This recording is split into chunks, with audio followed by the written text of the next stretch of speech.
I have kind of a big problem. I have a 35 book reading goal, which is pretty small, but I am somehow 9 books behind. I have 4 books that I'm in the middle of, and so I should really be a little bit farther on my goal. So that's what this weekend is all about. I am hunkering down and I'm finishing books. Now, 2 of those 4 books, I'm taking a long time to read on purpose, so we're not going to worry about those. But 2 of them, I really should have finished by now. I've been reading them for like weeks and weeks, maybe even a month plus one of them. So it's really an issue, and we are going to resolve it today. So let's talk about those books. First, I have the Emily Henry new release, Great Big Beautiful Life. I am a little over 50% in this. I'll talk about my thoughts so far later, but this will be the first one that I try to finish. And then the other one that I'm in the middle of is Harry Potter and the Half-Blood Prince. This past 6 months, I have been working on rereading the Harry Potter series because my husband has never read those books. So we've been reading them together and we were doing really good. We were getting through them quickly, especially the first 3. They're shorter. Hello. And so they were easier to get through, and then we'd read a book, watch a movie, read a book, watch a movie. But we moved into a new apartment and we really hit a slump with them. So that's why we haven't actually finished the series. We could have definitely finished it by now. So I am, let's see. I'm definitely more than halfway. You can see this will not take that long to finish. I've been reading it slower because I'm also not trying to pass him super quickly, but at this point I just need to get it done and he will get it done too. So that's what we're going to be reading this weekend. I already started reading today. I'll put some B-roll in of that. This morning my husband had to go get an oil change, so I went with him and we sat and read while that was going on. Then we stopped by a coffee shop and now it's time to really lock in. So we're going to start with Great Big Beautiful Life. This book I have been enjoying. I will say I'm definitely in that camp of people with this book that it wasn't entirely what I was expecting. It's very clear to me that Emily Henry wants to write more in the literary fiction realm.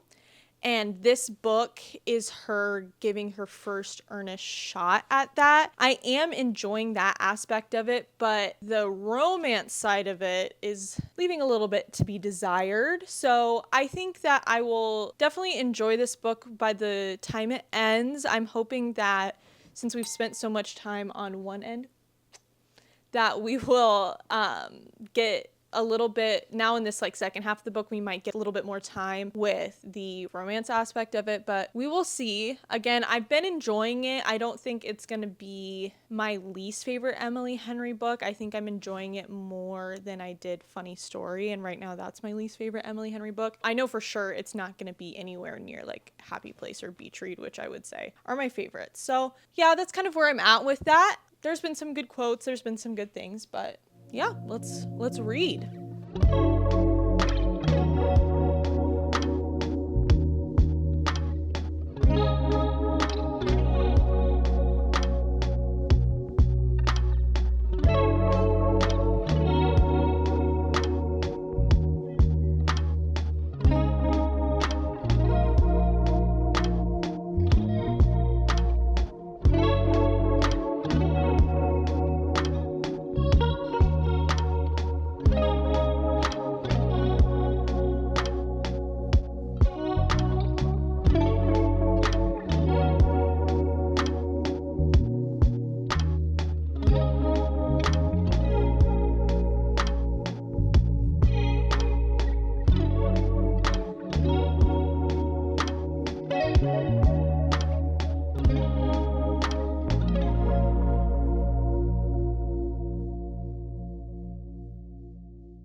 All right, it has been about 2 hours and I have finished Great Big Beautiful Life. I'm a little shocked that I finished it that quickly. I felt like it had taken me longer than usual to read this book, not just because I took a lot of time in between each time I read it, but just I was really distracted every time I read it. So let's get into my thoughts. I gave this book a 3.75. That is also the rating that I gave Funny Story. I do like this book better than Funny Story. And when I was going into this book, I had heard what people thought about it, that a lot of people didn't like it because it was very different than a lot of Emily Henry's. Some people really loved it because of that. I was expecting to be a person that really enjoyed this maybe more than the crowd did, because I have always enjoyed the more literary fiction leaning aspect of Emily Henry's books. So when I heard that the romance was a very small part of this book, I wasn't deterred by that. And I started this book with good expectations and I liked it. I highlighted a couple things in the beginning, but the farther that I got into it, I felt like there was this really big, or really a lot, there's a big disconnection between the Margaret storyline and the romantic storyline with Hayden. It felt like it was two completely separate things that were kind of just forced to be together. I said this in my review, which I wrote like 2 lines on Storygraph, but it felt like Emily Henry wanted to write Margaret's story, but she felt like she had to write the romance into it just to appease the fan base, which I don't imagine Emily Henry feeling like she needs to do that, but that's just how it came across in the story, because the romance felt like an afterthought and it felt very rushed and very like physical and lusty, which is not really, Emily Henry's known for the banter and the writing, the slow burn and everything, which is what I prefer in this case, and she's really the only romance writer that I read consistently. So it was just, it didn't feel like her in that aspect, and it didn't feel like it belonged in this story. That was probably the biggest factor in the lower rating, and I say that in quotation marks because 3.75 is not a low rating. It's a very good rating, but compared to what I've rated Emily Henry books before, it is the lowest rating. This has the same rating as Funny Story for me. Do I think people should read this book? Yes. I think if you like Emily Henry, you should still read this book. I think if you are interested in like celebrity stories, like if you have been a fan of the Taylor Jenkins Reid Hollywood series and stuff like that, you'll enjoy that aspect of it. I don't think you should read it if you're looking for a true romance, because it's not really giving that. And the male main character, I felt like you got all of his dimension in the last like 3 chapters, but up until then he was not a fully fleshed out character. He was just kind of there in the story to serve the romantic plot, which again is so odd for Emily Henry and her character. So yeah, I think it's a good book. I'm not gonna get rid of the copy or anything, and who knows, I would reread it if I reread like all of Emily Henry's books. So I think it was good, and I finished it, and I'm happy that I finished it because I've checked it off my list. It was an anticipated read for 2025, and now I just get closer to reading other things that I've been highly anticipating. Well, since we're here and we're all getting to know each other, I was thinking I could do my Emily Henry ranking, because I feel like that is just a classic booktube thing. Everyone has their opinions about Emily Henry. The rankings tell you a lot about a person because everyone likes different aspects of her books. It varies a lot from person to person. So I'm going to give you my ranking. I have all the books and I have Storygraph out to show me the ratings because most of these I have not read recently. I read Emily Henry's first 3 books right around the time that Book Lovers was coming out, so that I could be there to read that. And then the other ones I've read as they've come out. On the bottom, again, not bad. It's just for an author that's really good, there has to be one on the bottom, is going to be Funny Story, which came out last year. I just didn't connect to this one. I didn't feel really a spark about it. I thought the concept was interesting, and I think I maybe would enjoy it more a little bit upon the reread because maybe the time that I read it might have affected how I feel about it. But yeah, I just didn't find anything remarkable about this book, but I did enjoy the writing, which is why I gave it a 3.75. Next is Great Big Beautiful Life, which we just talked about, also has a 3.75. I enjoyed it. I enjoyed aspects of it, but again, some of those things just didn't click for me. Next is Book Lovers. I enjoyed this. This has that quintessential banter. I was going into this one expecting to like it more than I did because I'm the oldest and this is a lot about being an older sister and having a personality that maybe people misinterpret or being seen as like intimidating or stuff like that. So I felt like I would relate to this in some aspects that I didn't as much, but I really enjoyed Charlie. He was great. The rating I gave this was a 4.25. The next one, right in the middle, is People We Meet on Vacation. I think I enjoyed this more than a lot of people did. I thought it was fun. I don't know how I would feel about it on the reread, but I did really like it. It has a decent amount of tabs. I don't tab a lot of things in Emily Henry books normally, but I always like to do a little bit because she has some great lines, and this has a good amount. But I read this a long time ago, so I may reread it this summer before the movie comes out. I'm super excited about the casting of that movie. So I feel like it's going to be good, but I might want to refresh on it. And I haven't read it in so long. So this was a 4.5. All right, my top two. These ones, I feel like they go together. 4.75 stars. Beach Read is my number 2 Emily Henry book. This was the first one I read. Augustus Everett, man, what a man. It's just so good. I think it is her quintessential story, which makes sense considering it's her first one. So if you have never read Emily Henry somehow in 2025 and you're interested, I would start with Beach Read first. I think you can probably move around after this, but if you want to get the best example of Emily Henry and decide if you like her writing or not, Beach Read is the one to go with. And it was really hard for anything to beat it as the other ones came out for a long time. Yeah, I really, really love this one. I want to reread it. I think I'll probably reread a few of these this summer because I haven't been enjoying other romance authors. So for my beach reads this summer, I might just have to reread these guys. But yeah, 4.75 beach read. And number 1 is going to be Happy Place, which is my only Emily Henry 5-star. I remember reading this and just being completely and wholly enamored with it. I love both of the 2 main characters. I find their story so interesting and their chemistry great. I know people don't like this because it is like miscommunication everywhere between every characters. This one has the biggest cast of characters in an Emily Henry book, and so no one's communicating about anything, and normally I hate that, but in this book it just something about it just had that extra element that for me gives it that 5-star, because I can think a book is flawlessly executed, but I won't give it a 5-star because it doesn't have that feeling, but this one did. And I think that if I reread it, I would probably leave it at a 5-star. This would be one of the ones that I would reread this summer, but yeah, I love it. You like it? You interested?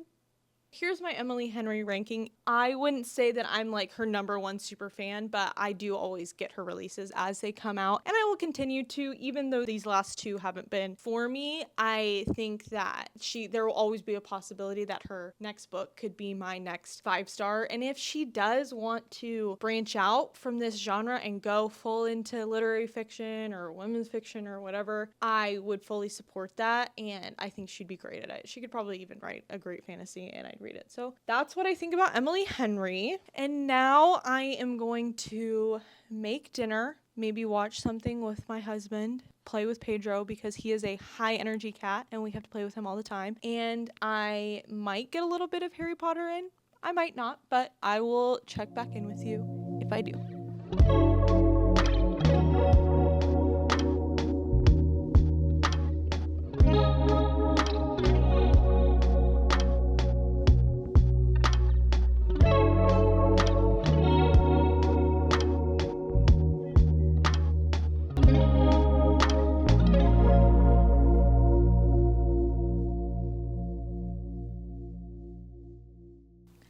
All right, it's later in the night, we've eaten dinner, and I wanted to talk about the next book, which is Harry Potter and the Half-Blood Prince. This, like I said earlier, this is a reread for me, and this has historically been my favorite in the Harry Potter series. I think it's got a very rich story, and so I was really excited to get to this book. As of right now, I'm 68% of the way through, so I've got about 200 pages left, and I'm enjoying it so far because, again, like I've I'm talking about, these books that I've been reading for so long. So it feels like it's more of a slog than it actually is. I do find this book to be pretty well paced and moving through it. I'm just taking super, super long breaks in between reading it. So when I get back to it, I'm like, okay, what's going on? What's happening? But what's helpful about this story is that I've read this a couple times and I've watched the movie 100,000 times. So I know what's going on. But yeah, I'm going to be reading this probably a little bit tonight, but mostly tomorrow.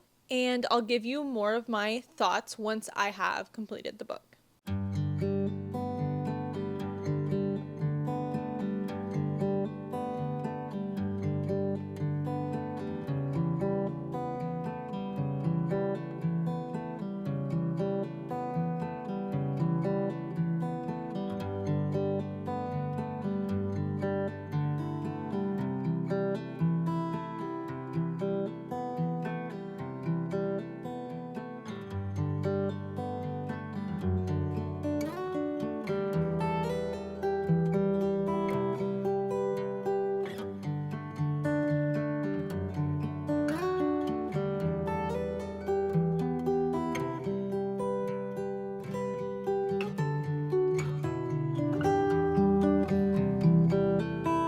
As you've seen, it's been a very quintessential Pacific Northwest Saturday. We've had gray rain with some bright green trees. I'm really ready for the warm weather to come, but I appreciate cozy days like this, especially when I'm trying to get through books, because I don't want to do anything but stay inside. So this morning I woke up, I read a little bit, probably about an hour, and I got a little over 70 pages through Harry Potter and the Half-Blood Prince. I'm now on Sectum Sempra, which, if you know, you know, it's coming. And so I'm excited to continue that. Yes, there is oil stains on the cover of this book. I don't keep the dust jacket on when I'm reading, and this book got stuck in a backpack with some white cheddar Cheez-Its, and damage ensued. So yes. But yeah, I'm going to continue reading that today. I also made breakfast, I wrote a grocery list, and we went out and got our groceries for the week, and then came back, made a coffee, and now we're here. I do think that I can finish Harry Potter and the Half-Blood Prince today. I have about 130 pages left, so I think with one, maybe two sit down and lock in reading sessions today, I can get it done, and then I will give you my thoughts afterwards. But I've also am probably going to work on some Photoshop editing for this channel and maybe do a couple other things. I'm going to make a soup for dinner, so that'll take up some time. But the next time that I probably sit down and talk to you will be when I finish the book, and I'll give you my thoughts then.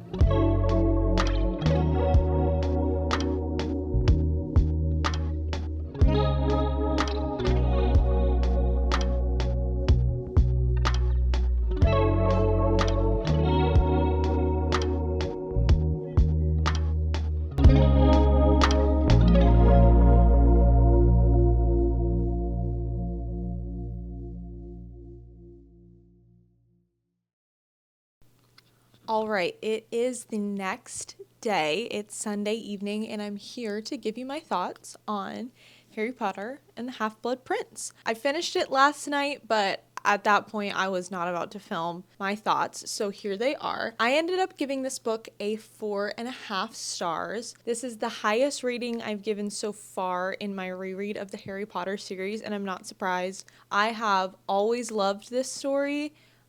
It's consistently been my favorite since I read these books when I was a kid. I don't know how I'm going to feel about Harry Potter and the Deathly Hallows. That's like the book I remember the least for some reason, so we'll see what I think when I get there, but I do anticipate that this will remain number one. The reason why I love this story is because it has one of the most complex storylines in the whole series, I think, especially when you're talking about them being in school and stuff. It can get kind of monotonous, and this one I feel like really breaks out of the monotony of the school year kind of structure, similar to how Goblet of Fire is doing something really different, so it breaks out of that structure a little bit, and I enjoy it. Now, I will say, when I got to the end, there's something that happens at the end of this book, if you know, you know, and I felt like I just got got too much detail after that. It happened, and then there was just pages and pages and pages of details about what everyone was thinking. Like, it just got too in the weeds, and instead of capturing the feeling of the aftermath of that event, it was so in the weeds that I was kind of like, well, now I don't feel the emotional pull that I was supposed to. So that's my biggest critique with this book. I also think it could have been paced just slightly quicker, but I'm not too bothered by that. The biggest one that I think needs to be shored up for pacing is definitely Order of the Phoenix, but that's not an original opinion at all. There's a lot of people that think that. So yeah, 4.5. What I will say also is I feel like people either love the childhood years of Harry Potter or they love the teenage years. I particularly love the teenage years, so that also is playing a part of my rating because I think it captures what it would be like to be a teenager and have magic and live at Hogwarts so well. Like, they are in completely abnormal circumstances, but the way that they react and the issues that they have with each other and the way they communicate and all of that kind of stuff, I feel like is so accurate. So that's why I love the teenage years of Harry Potter. So those are my thoughts on Harry Potter and the Half-Blood Prince. I'm really excited to have finished these 2 books. As a refresher, I read Emily Henry's Great Big Beautiful Life, and then I read Harry Potter. I'm so excited to have gotten those 2 books out of the way because it got me that much closer to catching up on my reading goal. Again, at the beginning of this video, I was 9 books behind. Now I am 7, and that's still not a great number, but I was able to get 2 done really quickly, and so I'm excited. I'll probably read some smaller, shorter books to, again, catch up on that goal. And then once I get back on track, I do think it'll be a lot easier to maintain because, like I said, I don't have a crazy reading goal. 35 is probably a lot for some people, and it's really low for other people. So I feel like it's a really manageable goal for me once I catch back up. So I'm really excited about that. I hope you join me. This is my first video, so I want to thank any of you that are watching and supporting. And if you want to like, comment, share, subscribe, do all those YouTube things to just encourage me on my journey. And I really appreciate it. And I'm excited to take all of you along with me as I try to catch up on my reading goal. So I will see you in the next one.